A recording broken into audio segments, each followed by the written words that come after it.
Hello friends, this is Sangam Fori. Welcome back to my channel Pharmacity. Friends, in this video I am going to talk about Librax tablet या tablet Librax. So friends, without wasting any more time, we should start the video.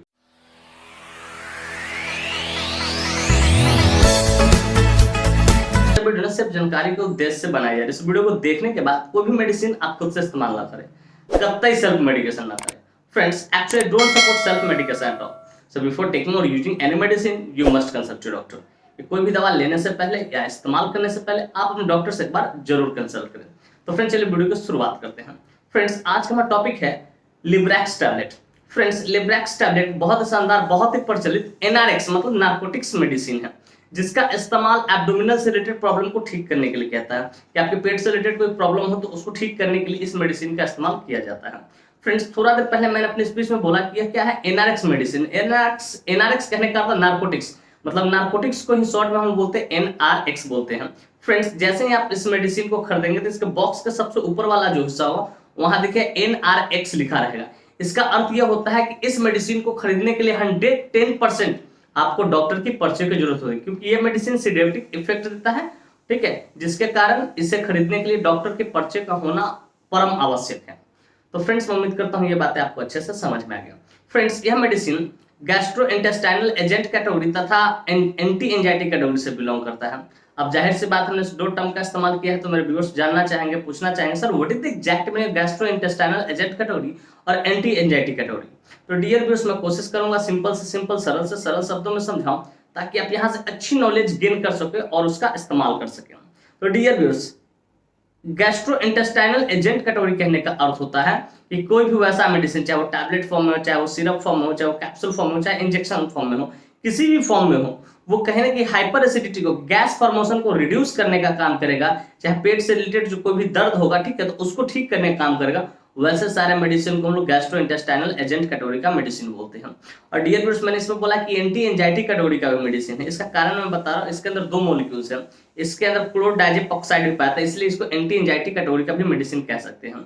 अब चलिए जरा इसे समझ लें, anti anxiety होता क्या है। एंजाइटी कहने का अर्थ होता है डियर व्यूअर्स, कोई भी वैसी बात, ठीक है, जिसको भविष्य की जो पॉसिबिलिटी है, फ्यूचर की फ्यूचरिस्टिक नियरेस्ट फ्यूचर है, नियरेस्ट पॉसिबिलिटी है, जो फ्यूचर में होने वाली कोई घटना है, ठीक है, उसको लेकर चिंतित रहना। जैसे आपने एग्जाम दिया तो आप सोच रहे हो कि मेरा रिजल्ट कैसा आएगा, कैसा नहीं है, पास, आपने इंटरव्यू दिया, फिर आप सोच रहे हो कि मेरा जॉब का सिलेक्शन होगा, दैट इज कॉल्ड एंजाइटी।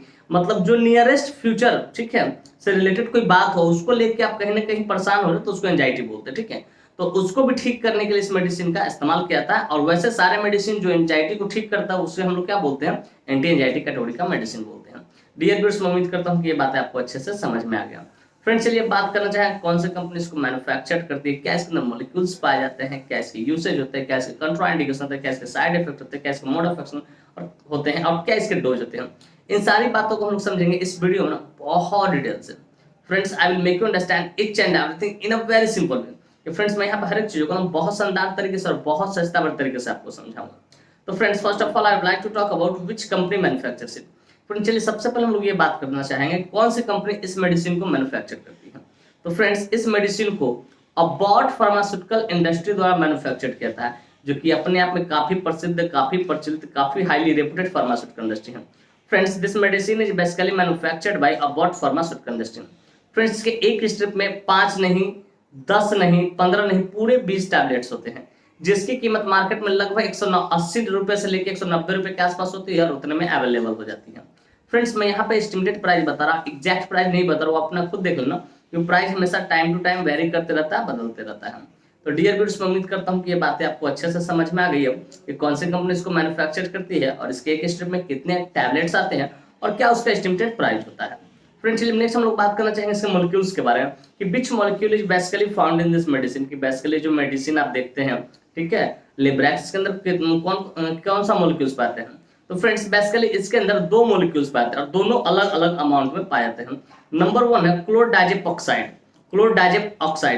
क्लोरडाइजेपॉक्साइड इसमें पाया था 5 मिलीग्राम, और दूसरा इसमें क्लिडिनियम ब्रोमाइड इसमें पाया था 2.5 मिलीग्राम पाया था। और ये दोनों मिलकर स्टोमक से रिलेटेड, पेट से रिलेटेड प्रॉब्लम को ठीक करने का काम करते हैं। तो फ्रेंड्स, मैं उम्मीद करता हूँ ये बातें भी आपको अच्छे से समझ में आ गया। इसके अंदर कितने मॉलिक्यूल्स, 2 मॉलिक्यूल्स पाते हैं, दोनों अलग अलग अमाउंट में पाते हैं। नंबर 1 मैंने आपको बताया, इसमें क्या क्लोरडाइजेप ऑक्साइड पाया था 5 मिलीग्राम, और दूसरा क्लिडिनियम ब्रोमाइड इसमें पाया था 2.5 मिलीग्राम, और ये दोनों मिलकर क्या करता है, कहीं ना कहीं स्टोमक को ठीक करने का काम करता है। फ्रेंड्स मैं उम्मीद करता हूँ ये बातें आपको अच्छे से समझ में आई। फ्रेंड्स चलिए अब बात करना चाहेंगे इसके यूसेज के बारे में, कहाँ कहाँ इसका डॉक्टर इसका इस्तेमाल करते हैं, डॉक्टर कब इसको प्रिस्क्राइब करते हैं, किन किन डिजीज में सपोर्टिव ट्रीटमेंट पर इसका इस्तेमाल किया जा सकता है। Friends let us talk about the usage of this medicine, इस मेडिसिन की यूसेज को समझते हैं, कहाँ कहाँ इसका इस्तेमाल किया जाता है। तो फ्रेंड्स नंबर 1 इसे ट्रीटमेंट ऑफ एब्डोमिनल इन्फेक्शन की, अगर किसी प्रकार का आपका पेट में इन्फेक्शन हो गया, ठीक है, तो उसको ठीक करने के लिए डॉक्टर इसका इस्तेमाल करते हैं। फिर ट्रीटमेंट ऑफ हाइपर एसिडिटी, कि अगर किसी को गैस फॉर्मेशन बहुत ज्यादा हो रहा है तो उसको भी ठीक करने के लिए इसका इस्तेमाल करता है। फिर ट्रीटमेंट ऑफ कोलाइटिस, कोलाइटिस जैसे कोलाइटिस कहने का होता है इन्फ्लामेशन ऑफ कोलोन, या असेंडिंग कोलोन डिसेंडिंग कोलोन, आपने नाम सुना होगा अगर आपने पढ़े होगा, तो उसमें अगर लार्ज इंटेस्टाइन के कोलोन में कहीं दिक्कत हो गया, इन्फ्लामेशन हो रहा है, दर्द हो रहा है, ठीक है, तो उसको भी ठीक करने, कोलाइटिस को भी ठीक करने के लिए इसका इस्तेमाल किया जाता है। फिर ट्रीटमेंट ऑफ डायरिया, इसका इस्तेमाल डायरिया, डायरिया कहने का अर्थ आपका स्टूल पानी की तरह पतला हो जाए, ठीक है, और पंजेंट स्मेल दे, बहुत गंदा बास दे, तो उसको भी ठीक करने के लिए इसका इस्तेमाल करता है। फिर ट्रीटमेंट ऑफ कॉन्स्टिपेशन, इसका इस्तेमाल कभी कभी कॉन्स्टिपेशन को भी ठीक करने के लिए कहता है। फिर ट्रीटमेंट ऑफ ब्लोटिंग या डिस्टेंडेड एब्डोमेन, कभी कभी आपका होता है पेट चढ़ा चढ़ा टाइप का लगता है, ठीक है, और या डिस्टेंडेड मतलब फूला हुआ टाइप का लगता है, तो उसको भी ठीक करने के डॉक्टर इसका इस्तेमाल करते हैं। फिर ट्रीटमेंट ऑफ आईबीएस, आईबीएस कहने का अर्थ irritable bowel syndrome, irritable bowel syndrome, irritable मतलब चिढ़ना, इरिटेट मतलब चिढ़ना, ठीक है, अब बाउल मतलब पेट, सिंड्रोम मतलब लक्षण, समझिए कि एक ऐसी बीमारी जिसमें आप हमेशा अपने पेट से परेशान रहते हो, जिस दैट इज कॉल्ड आईबीएस। जैसे इसमें मैंने और सब डिटेलिंग करके बताया आपको, ठीक है, कि आईबीएस में क्या हो सकता है, कॉन्स्टिपेशन हो सकता है, डायरिया हो सकता है, ब्लॉटिंग हो सकता है, पेन एब्डोमेन हो सकते हैं, ये सब हो सकते हैं, ठीक है, तो उसको भी ठीक करने के लिए इसका इस्तेमाल किया था। जनरली आईबीएस को भी ठीक करने के लिए इसका इस्तेमाल किया था। फिर ट्रीटमेंट ऑफ पेन एब्डोमेन, कभी कभी इसका इस्तेमाल डॉक्टर अगर पेट दर्द कर रहा है तो उसको भी ठीक करने के लिए इसका इस्तेमाल करते हैं, ठीक है। फिर ट्रीटमेंट ऑफ एब्डोमिनल क्रैम्प्स, की आपके पेट के अंदर की जो मांसपेशी उसमें अगर क्रैम्प ममूरे वगैरह आ गए हैं, उसके कारण दर्द हो तो उसको भी ठीक करने के लिए इसका इस्तेमाल किया था। फिर ट्रीटमेंट ऑफ एंजाइटी, कि डॉक्टर कभी कभी इसका इस्तेमाल एंजाइटी को भी ठीक करने के लिए करते हैं, क्योंकि इसमें अंदर क्या है, बेसिकली बेंजोडाइजेपाइन कैटेगरी का ये क्लोरडाइजेप ऑक्साइड है, तो उसको भी एंजाइटी को ठीक करने के लिए इसका इस्तेमाल किया था। लेकिन इसके अलावे कभी कभी डॉक्टर अपने जानकारी के बेसिस पे, एक्सपीरियंस के बेसिस पे, ठीक है, कि कभी कभी इसका इस्तेमाल treatment of alcohol withdrawal syndrome या सिम्टम्स, कि अगर किसी को अल्कोहल छोड़ने के बाद जो सिम्टम्स होते हैं तो उसको भी ठीक करने के लिए इसका इस्तेमाल किया जाता है।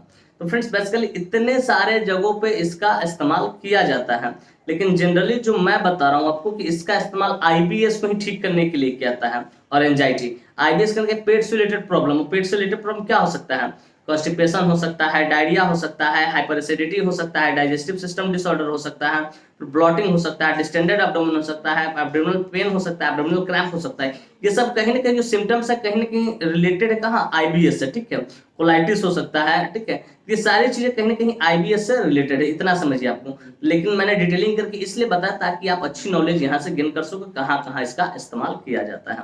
फ्रेंड्स मैं उम्मीद करता हूँ इसकी यूसेज आपको बढ़िया से समझ में आ गया हूँ। फ्रेंड्स चलिए अब बात करना चाहेंगे इसके मोड ऑफ एक्शन के बारे में, कि आखिर ये मेडिसिन काम कैसे करता है, किस तरीके से ये काम करता है। तो फ्रेंड्स बेसिकली इसके अंदर 2 मॉलिक्यूल्स होते हैं और ये दोनों अपने अपने तरीके से काम करके आप पेट को हेल्दी करने का काम करता है।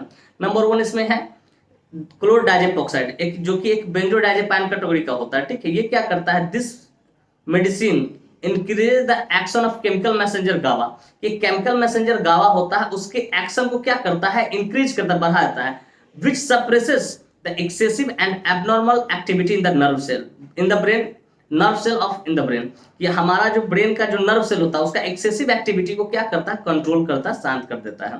तो सिंपली इतना समझिए कि ये क्लोरडाइजेप ऑक्साइड क्या करता है, ये केमिकल मैसेंजर गावा होता है, उसके एक्शन को बढ़ाता है, और गावा जो केमिकल मैसेंजर उसका काम होता है कि एक्सेसिव और एबनॉर्मल जो एक्टिविटी हो रहा है, ठीक है, नर्व सेल का, कहाँ, इन द ब्रेन में उसको ये रिलैक्स करने का काम करता है।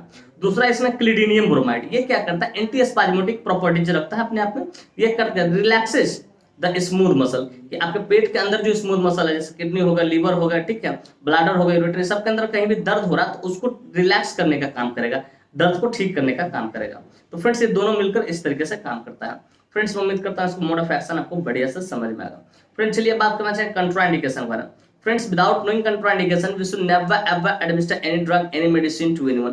कि बिना कंट्राइंडिकेशन जाने कभी भी किसी को भी कोई भी मेडिसिन हो एडमिनिस्टर नहीं करना है आपको, इसका परिणाम घातक हो सकता है।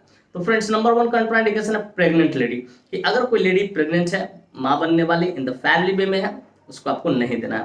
फिर ब्रेस्ट फीडिंग मदर, कि अगर कोई स्त्री अपने बच्चों को दूध पिलाती है, स्तनपान कराती है, तो उसको भी आपको नहीं देना है बिना डॉक्टर से कंसल्ट किए। फिर कहता है लिवर डिजीज और किडनी डिजीज, अगर कोई पेशेंट लिवर डिजीज और किडनी डिजीज से सफर करा, बिना डॉक्टर से कंसल्ट किए नहीं दीजिए, क्योंकि डॉक्टर ही डिसाइड करेंगे कि इनका डोज सुटेबल क्या होगा इस टाइप के पेशेंट के लिए। फिर तो अल्कोहल, कि अगर इस मेडिसिन को लेना है तो आपको अल्कोहल कंज्यूम नहीं करना है, या इस मेडिसिन को लेने के बाद अल्कोहल कंज्यूम ना करें।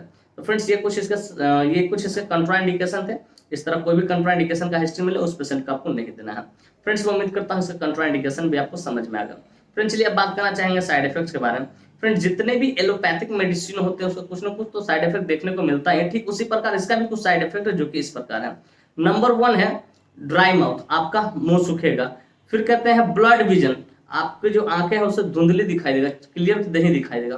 फिर कॉन्स्टिपेशन, हो सके आपको कब्जियत और थोड़ा सा बना रहेगा। फिर कहते हैं कॉन्स्टिपेशन, फिर कहते हैं नोजिया, आपको उल्टी टाइप का मन आएगा, हो सके तो उल्टी भी हो सकता है, नोजिया नोजिएटेड मूड रहेगा आपका। फिर कहते हैं थोड़ा बहुत डिजीनेस, थोड़ा बहुत तो आपको चक्कर भी आएगा। फिर कहते हैं पेन एब्डोमेन, कभी कभी हो सकता है आपका पेट भी गड़बड़ होगा। तो फ्रेंड्स ये है कुछ इसके साइड इफेक्ट। इस तरह कोई भी साइड इफेक्ट दिखे आप तुरंत अपने डॉक्टर कंसल्ट करें, उन्हें इन्फॉर्म करें सर मुझे इस तरह की परेशानी हो रही, तो हो सके डॉक्टर इसके जगह पे दूसरे मेडिसिन को प्रेस्क्राइब करेंगे, ठीक है, इसके जगह पे दूसरे मेडिसिन को प्रेस्क्राइब करेंगे। फ्रेंड्स मैं उम्मीद करता हूँ कि इसका साइड इफेक्ट आपको बढ़िया से समझ में आएगा। फ्रेंड्स मैं उम्मीद करता हूँ कि इसका साइड इफेक्ट बढ़िया से समझ आएगा। फ्रेंड्स चलिए अब बात करना चाहेंगे सर डोज के बारे में। फ्रेंड्स डोज हमेशा डिपेंड करता है एज पे, बॉडी वेट पे, सिविरिटी पे, जेंडर पे, इन सारी चीजों पे डिपेंड करता है। लेकिन यहाँ जो मैं डोज बताने जा रहा हूँ वो एडल्ट के लिए बता रहा हूँ जिनकी उम्र 18+ है।